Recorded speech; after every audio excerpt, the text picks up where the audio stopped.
বিএনপির সরকার গঠন নিয়েও প্রশ্ন উঠবে। এটা কোনো বিচ্ছিন্ন চেইন না, এই চেইন আওয়ামী লীগের দ্বারা পরিচালিত চেইন। আমরা এমন এক বাংলাদেশে বাস করি যে বাংলাদেশে সংবাদ মাধ্যমের স্বাধীনতার নামে গুজবের স্বাধীনতাকে চর্চা করা হয়, বিভ্রান্তির স্বাধীনতাকে চর্চা করা হয়।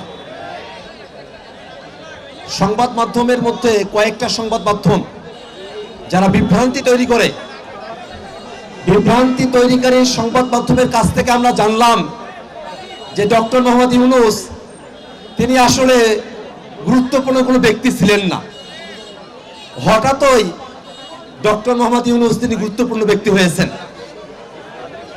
ডক্টর মোহাম্মদ ইউনূস তিনি যে বিশ্ব স্বীকৃত, বাংলাদেশের মানুষের স্বীকৃতি দেওয়ার আগে থেকেই তিনি যে গুরুত্বপূর্ণ ব্যক্তিত্ব, এটা আমরা সকলে জানি।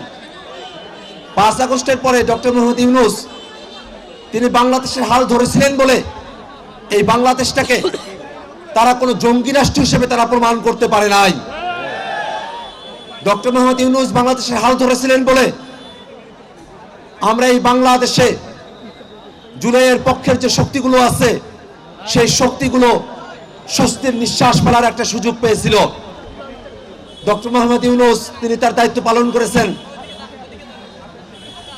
বিচারের কার্যক্রম কিছুটা এগিয়ে নিয়েছেন, সংস্কারের জন্য গণভোট আয়োজন করেছেন, একটা নির্বাচন অনুষ্ঠান করে তিনি তার দায়িত্ব সমাপ্ত করেছেন।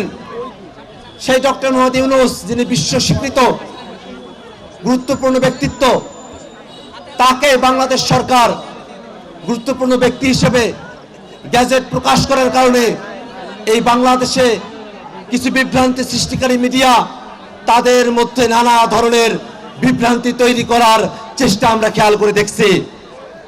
আদতে তারা 24-এর অভ্যুত্থানের পক্ষে থাকা কারো পক্ষেই তারা কোনো সঠিক নিউজ তারা করতে চান না। তারা আওয়ামী লীগের পক্ষ হয়ে তারা প্রোপাগান্ডার নিউজ বাংলাদেশে তারা সরবরাহ করেন। আমরা তাদেরকে বলতে চাই, গণমাধ্যমের মতো করে স্বাধীন চেতা হয়ে বাংলাদেশের জনগণের পক্ষে তারা অবস্থান নেবে, সেটাই তাদের কাছে আমাদের প্রত্যাশা। আওয়ামী লীগের প্রোপাগান্ডা সেলের মতো করে কোন নিউজ মিডিয়া যদি ফাংশন করতে চায়, বাংলাদেশের জনগণ তাদেরকে গ্রহণ করবে না।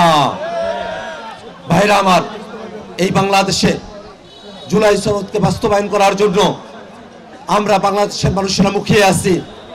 বিএনপি সরকারের কাছে আমরা আহ্বান জানাবো, কোনো ধরনের ছলছুতরি না করে, ঘোড়ার মতো জল ঘোলা না করে অবিলম্বে যারা সংসদ সদস্য হয়েছেন, বিএনপির তরফে যারা সংসদ সদস্য হয়েছেন, তারা সংবিধান সংস্কার পরিষদের সদস্য হিসেবে শপথ গ্রহণ করবেন, এটাই তাদের কাছে আমাদের প্রত্যাশা।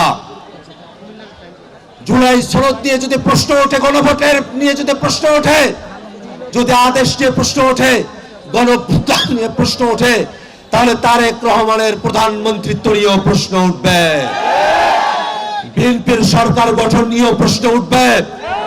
এটা কোনো বিচ্ছিন্ন চেইন না, এই চেইন আওয়ামী লীগের দ্বারা পরিচালিত চেইন।